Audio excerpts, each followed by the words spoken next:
प्रिय विद्यार्थियों, आज का हमारा विषय रहेगा शीर्षक के विभिन्न प्रकार।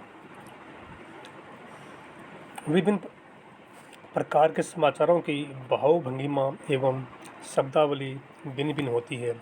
जैसे राजनीतिक समाचारों, अपराध एवं दुर्घटना आदि के समाचारों की भाषा सीधी, सपाट अथवा व्यंग्यात्मक हो सकती है। वहीं खेल, संगीत, आर्थिक, वैज्ञानिक आदि समाचारों के शीर्षकों की भाषा एवं शब्दावली घुमावदार होती है।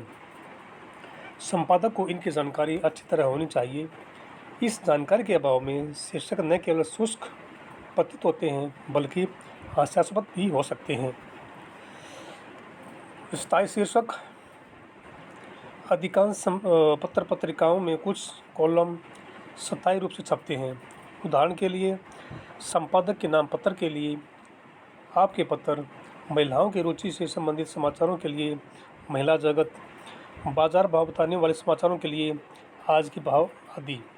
इस प्रकार के शीर्षक न केवल स्थायी होते हैं बल्कि इनके छपने के स्थान और स्वरूप भी लगभग निश्चित होते हैं।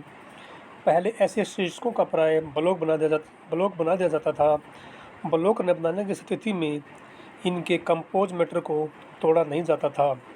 आज कंप्यूटर के युग में इनका या तो स्कैनिंग कर लिया जाता है या उन्हें काट छाँट कर पेस्ट कर दिया जाता है। इस प्रकार इनमें एक रूपता बनी रहती है। चित्रों के शीर्षक, चित्रों के नीचे दिए जाने वाले शीर्षक को कट लाइन एवं ऊपर लिखे जाने वाले शीर्षक को कैप्शन कहते हैं। पत्रिकाओं के शीर्षक, दैनिक पत्रों के शीर्षक साप्ताहिक, पाक्षिक, मासिक, त्रैमासिक आदि पत्रिकाओं के शीर्षकों से पर्याप्त भिन्न होते हैं। रूपक, प्रतीक योजना तथा आलंकारिक शब्द प्रयोग पत्रिकाओं के शीर्षक में चले जाते हैं क्योंकि इससे शीर्षकों में प्राणवता आ जाती है। शीर्षक में नए नए प्रयोग पत्रिकाओं में संभव होते हैं क्योंकि पाठक ऐसे शीर्षकों की साहित्यिकता समझ और सराह सकता है। दैनिक समाचार पत्रों की प्रस्तुति प्राय जल्दी में लिखी हुई एवं सूचनात्मक रहती है, जबकि पत्रिकाओं की प्रस्तुति प्राय विश्लेषणात्मक एवं वैचारिक होती है। पत्रिकाओं के पास समाचार को अच्छी तरह विश्लेषित करने का प्राप्त समय रहता है। इसी कारण पत्रिकाओं के शीर्षक में इच्छानुसार अभिधा, व्यंजना और लक्षणा तीनों शक्तियों के प्रयोग करने की सुविधा होती है।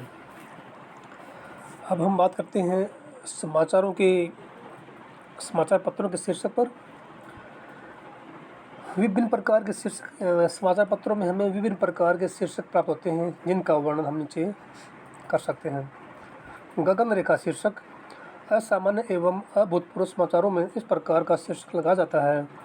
समाचार पत्र की नाम पट्टिका के ऊपर यह शीर्षक दिया जाता है। इस शीर्षक के नीचे समाचार पत्र का नाम रहता है। इस प्रकार के शीर्षक देने का अर्थ होता है कि संबंधित समाचार इतना अधिक महत्वपूर्ण एवं अभूतपूर्व है कि इस समाचार के सामने समाचार पत्र की सत्ता भी गौण पड़ गई है। बैनर शीर्षक, समाचार पत्र की नाम पट्टिका के नीचे पूरी चौड़ाई में बड़े टाइप में किए जाने वाले शीर्षक को बैनर या पताका शीर्षक कहते हैं। आयताकार शीर्षक, ऐसे शीर्षकों की सभी पंक्तियां बराबर होती हैं और पूरे कॉलम में होती हैं। हैंगिंग इंडेक्शन, ऐसे शीर्षक में पहली पंक्ति पूरे कॉलम की होती है पर अन्य पंक्तियां बाईं ओर स्थान छोड़कर दाहिनी ओर की ओर ऊपरी पंक्ति में मिलाई जाती हैं। सोपानी शीर्षक, इसमें कम से कम 2 या 2 से अधिक पंक्तियों का प्रयोग होता है। इन शीर्षकों की पंक्तियां इस प्रकार सजाई जाती हैं कि एक सीढ़ी का मान होने लगता है। इसमें यह ध्यान रखना चाहिए कि प्रत्येक पंक्ति में शब्दों की संख्या लगभग बराबर हो। विलोम स्तूपी शीर्षक, इस प्रकार के शीर्षक में कम से कम 3 पंक्तियां होनी चाहिए। 3 से अधिक पंक्तियां भी हो सकती हैं। इन्हें इस प्रकार लिखा जाता है कि ये ऊपर से नीचे की ओर क्रमशः छोटी होती हुई एक स्तूप जैसी लगती हैं। कटी शीर्षक, इस प्रकार का शीर्षक 3 पंक्तियों में लगाया जाता है जिसमें पहली और तीसरी पंक्ति तो पूरे कॉलम तक फैली होती है, जबकि बीच वाली पंक्ति छोटी होती है जो पतली कमर का आभास कराती है। विलोम सोपानी शीर्षक अंग्रेजी। विलोम सोपानी शीर्षक के विपरीत इस शीर्षक में पंक्तियाँ इस प्रकार सजाई जाती हैं कि पहली पंक्ति से दूसरी और दूसरी पंक्ति से तीसरी दाहिनी और छोटी रहे। इस प्रकार इसे दाहिनी और छोटा करके भी सजाया जा सकता है। ब्लॉक हेड शीर्षक। इस शीर्षक को इस प्रकार लिखा जाता है कि लगता है शीर्षक में ब्लॉक बन गए हैं।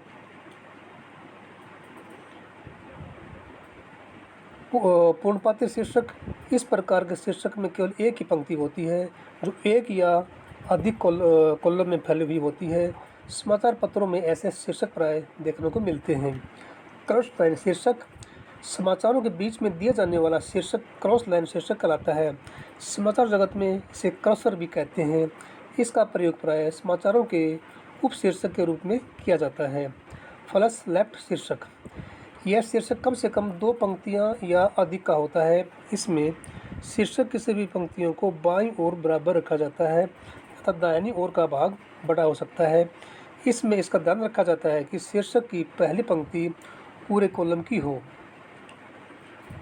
कपाले शीर्षक। अमेरिकी पत्रकारिता में इसे आईब्रो शीर्षक भी कहते हैं।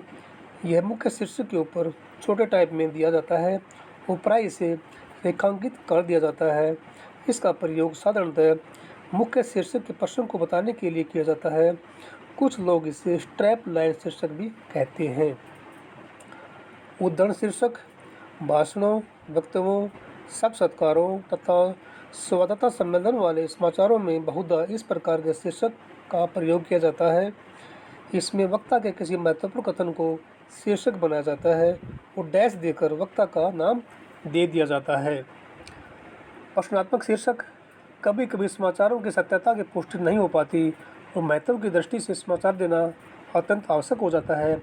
ऐसा 2 कारणों से होता है, या तो समाचार को व्यापक जनहित में देना जरूरी हो या किसी कारणवश उसे सनसनीखेज बनाना हो। ऐसे शीर्षक के अंत में प्रश्नवाचक चिन्ह लगाया जाता है। रॉकेट शीर्षक।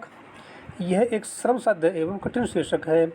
इसमें अलग से कोई शीर्षक नहीं लिखा जाता, बल्कि समाचार के मुख्य अंश से ही समाचार को लिखा जाता है जो उसके शीर्षक जैसा लगता है। इसकी प्रारंभिक पंक्तियों को बड़े टाइप में शीर्षक की तरह कंपोज कराते हैं और क्रम से छोटे टाइप का प्रयोग करते इसमें बड़ी टाइप में आते हैं। कट हेड शीर्षक। इसकी दूसरी तीसरी पंक्ति पहली पंक्ति से काफ़ी छोटी होती है। इस प्रकार का शीर्षक कम से कम 2 कॉलम में देना अच्छा होता है। इसमें दूसरी पंक्ति में एक कॉलम की जगह छोड़ दी जाती है जिसे चित्र या मैटर से भर सकते हैं। अंतिम हो जाएगा शेषांश शीर्षक। समाचार पत्रों को बड़े समाचारों का शेषांश प्राय अन्य पृष्ठों पर देना पड़ता है। ऐसे में शेषांश वाले पृष्ठ पर भी समाचार का छोटा सा परिचयात्मक शीर्षक देना पड़ता है। इसे ही शेषांश शीर्षक कहते हैं। ऐसे शीर्षक देते समय मूल शीर्षक का कुछ भाग देकर उसके आगे बिंदु या लाइन खींचनी जाती है। कभी कभी आवश्यकता अनुसार मिलता जुलता शीर्षक भी दे दिया जाता है। धन्यवाद।